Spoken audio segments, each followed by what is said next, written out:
अस्सलाम वालेकुम। Welcome to my YouTube channel. अगर आप इस चैनल पर नए हैं तो इसको सब्सक्राइब और वीडियोस को लाइक भी कर दें। आज जो हम वीडियो लेकर आए हैं उसमें हम बयान करेंगे हज़रत यूनुस अलैहिस्सलाम का वाक़या। हज़रत यूनुस अलैहिस्सलाम ने अपनी कौम को राहे खुदा की दावत दी, लेकिन कौम ईमान ना लाई। कबल इसके कि खुदा की तरफ से हिजरत का हुक्म आता और आप अलैहिस्सलाम अपनी ड्यूटी छोड़ देते। आप अलैहिस्सलाम वहाँ से नाराज़ होकर चल दिए और इन लोगों से फरमाया कि 3 दिन में तुम पर अल्लाह का अज़ाब आएगा। जब कौम को इस बात की तहकीक हो गई और उन्होंने जान लिया कि अम्बिया अलैहिमुस्सलाम झूठे नहीं होते, तो ये सब के सब छोटे बड़े माँ बादशाह के अपने जानवरों और मवेशियों को लेकर और बेकरार होकर जंगल में सच्ची तौबा के लिए निकल खड़े हुए। बच्चों को माँओं से जुदा कर दिया गया और बिलक बिलक कर निहायत आजिज़ी से अल्लाह के हजूर गिरिया उजारी शुरू कर दी। एक तरफ इनकी आहो बका और दूसरी तरफ जानवरों की फरियाद। अलगर्ज रहमत खुदाबंदी मुतवज्जा हुई और अजाब उठा लिया गया। फरमाने बारी ताला है, फिर क्या कोई ऐसी मिसाल है कि एक बस्ती अजाब देखकर ईमान लाई हो और उसका ईमान इसके लिए नफा बख्श साबित हुआ हो। यूनुस अलैहिस्सलाम की कौम के सिवा इसकी कोई नज़ीर नहीं। वो कौम जब ईमान ले आई तो हमने इस पर से दुनिया की जिंदगी में रुसवाई का अजाब टाल दिया था और इसको एक मुद्दत तक जिंदगी से बहरामंद होने का मौका दे दिया था।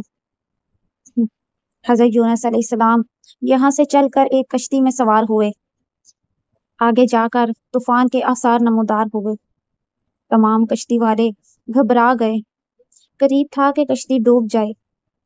सब ने मिलकर सोचो विचार की कि तूफान में ये कश्ती क्यों आई, जिसके जवाब में एक उम्र रसीदा शख्स ने कहा कि मेरा तमाम उम्र का तजुर्बा और मुशाहिदा है कि जब कोई भी गुलाम अपने आका से भागकर कश्ती में सवार होता है तो यकीनन कश्ती में एक ऐसा ही तूफान आता है।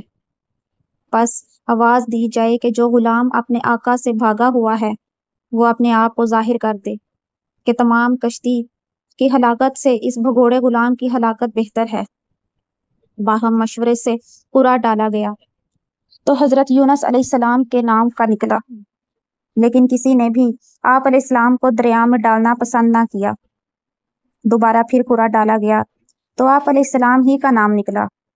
तीसरी मर्तबा फिर कुरा डाला गया तो फिर आप अलैहिस्सलाम का ही नाम निकला। चुनाचा खुद कुरान करीम में इरशाद है, फिर कुरानदाजी में शरीक हुआ और इसमें मात खाई। अब के हजरत यूनुस अलैहिस्सलाम खुद खड़े हो गए, कपड़े उतार कर दरिया में कूद पड़े। बहरे अखजर से बख्त में इलाही एक मछली पानी काटती हुई आई और आप अलैहिस्सलाम को लुकमा कर गई, लेकिन बहुक्म इलाही ना आप अलैहिस्सलाम की हड्डी तोड़ी और ना जिस्म को कोई नुकसान पहुंचाया। आप अलैहिस्सलाम इसके लिए गजा न थे, बल्कि इसका पेट आप अलैहिस्सलाम के लिए कैद खाना था। आप अलैहिस्सलाम मछली के पेट में जाकर पहले तो समझे कि मैं मर गया हूँ, फिर पाँव को हरकत दी तो वो हिला। यकीन हुआ कि मैं जिंदा हूँ। वहीं सजदे में गिर पड़े और कहने लगे, या इलाही, मैंने तेरे लिए इस जगह को मस्जिद बनाया जिसे इससे पहले किसी ने जाए सजूद ना बनाया होगा। हज़रत यूनुस अलैहिस्सलाम को वो अजीमुशान मछली बहरे मुहीत में लेकर चली और वो इसमें गोताजन हुई और ज़मीन की तह में पहुंची जहां अंधेरे ही अंधेरे थे। समंदर के नीचे का अंधेरा, मछली के पेट का अंधेरा, फिर रात को अंधेरा। इन अंधेरों में फंसकर जब आप अलैहिस्सलाम समंदर की तह में पहुंचे तो वहां समंदर की तह की कंकरियों और समंदर के जानवरों की तस्बीह सुनी तो इन अंधेरों में पुकार उठे। बस उस यूनुस ने अंधेरों में अल्लाह को पुकारा, क्या आपके सिवा कोई माबूद नहीं, आप सब नकाइस से पाक हैं, बेशक मैं ही कसूरवार हूँ।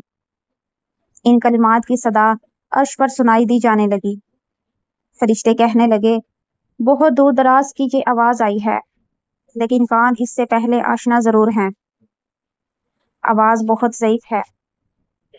जनाबे बारी ताला ने फरमाया कि क्या तुमने पहचाना नहीं, ये मेरे बंदे यूनुस की आवाज है। फरिश्तों ने कहा, वही यूनुस अलैहिस्सलाम जिनके पाक अमल कबूल शुदा हर रोज आपकी तरफ आते हैं और जिनकी दुआएं आपके यहाँ बहुत मकबूल हैं। खुदाया, जैसे वो आराम के वक्त नेकियां करते थे तो इस मुसीबत के वक्त उन पर रहम फरमा। इसी वक्त अल्लाह ताला ने इस मछली को हुक्म दिया कि वो आप अलैहिस्सलाम को बगैर किसी तकलीफ के किनारे पर उगल दे। فرمانے والی تعالیٰ ہے۔ سو ہم نے ان کی دعا قبول کیا اور ان کو غم سے نجات دے دی، اندھیروں سے نکال دیا، اور اسی طرح اہل ایمان کو بھی ہم کرب و بلا سے نجات دیا کرتے ہیں۔ حضرت یونس علیہ السلام مچھلی کے اگلنے کے بعد آپ اس وقت بہت ہی نحیف اور کمزور ہو چکے تھے۔ خدا عز و جل کی شان کے اس جگہ کدوں کی ایک بیل اگ اور آپ نے اس کے سایہ میں آرام کرتے رہے۔ پھر جب آپ نے کچھ توانائی آ گئی تو آپ اپنی قوم میں تشریف لائے اور سب لوگ انتہائی محبت و احترام کے ساتھ پیش آ کر آپ علیہ السلام پر ایمان لائے۔ ایک اور روایت میں رسول اللہ صلی اللہ علیہ وآلہ وسلم نے ارشاد فرمایا کہ ذوالنون کی وہ دعا جو انہوں نے بطن ماہی میں کی تھی، یعنی لا الہ الا انت سبحانک انی کنت من الظالمین، جو مسلمان اپنے کسی مقصد کے لیے ان کلمات کے ساتھ دعا کرے گا، اللہ تعالیٰ اس کو قبول فرمائیں گے۔